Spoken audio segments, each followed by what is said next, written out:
Ny mety ho toetrin'andro any an-dranomasina ny sabotsy 20 May 20 amin'ny 9 maraina hatramin'ny alahady 20 May 20 amin'ny 9 maraina. Ho an'ny morontsiraka atsinanana Kapitambra hatrany Kapest anorana malefaka. Ho avy atsimo atsinanana andrivotra ka ho 20 hatramin'ny 7 kilometatra isan'ora. Ahatratra 4 kilometatra isan'ora ny manakaiky ny Kapitambra. Anonjabe na airin-dranomasina avy onjy 2 hatramin'ny 2.7 metatra, ahatratra 3 metatra ny any amin'ny tapany avaratra. Kapest hatrany Manoro anorana malefaka. Ho avy atsimo atsinanana andrivotra ka ho 9 hatramin'ny 9 kilometatra isan'ora, ananika ny 20 kilometatra isan'ora indraindray ny any amin'ny tapany avaratra. Adiny mpanonjy na anonjabe ny ranomasina avy onjy 2 hatramin'ny 2.5 metatra manakaiky ny Manoro, ahatratra 2 metatra kosa ny anakafa no lalan-drano madinika avy atsimo atsinanana.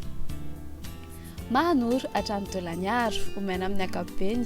Ho avy avaratra atsinanana andrivotra ka ho 9 hatramin'ny 9 kilometatra isan'ora, ahatratra 20 hatramin'ny 17 kilometatra isan'ora rehefa manakaiky ny Dolaniaro. Adiny mpanonjy na anonjabe ny ranomasina avy onjy 7 hatramin'ny 2.10 metatra. Dolaniaro hatrany Cap-Sainte-Marie ibalikany masoandro. Ho avy avaratra atsinanana andrivotra ka 20 hatramin'ny 17 kilometatra isan'ora, ahatratra 40 kilometatra isan'ora izany indraindray. Anonjabe ny ranomasina avy onjy 2.5 hatramin'ny 2 metatra. Ho an'ny morontsiraka andrefana Cap-Sainte-Marie hatrany Cap-Saint-Vincent ibalikany masoandro. Io vaovao fizoka andrivotra ka ho 9 hatramin'ny 19 kilometatra isan'ora.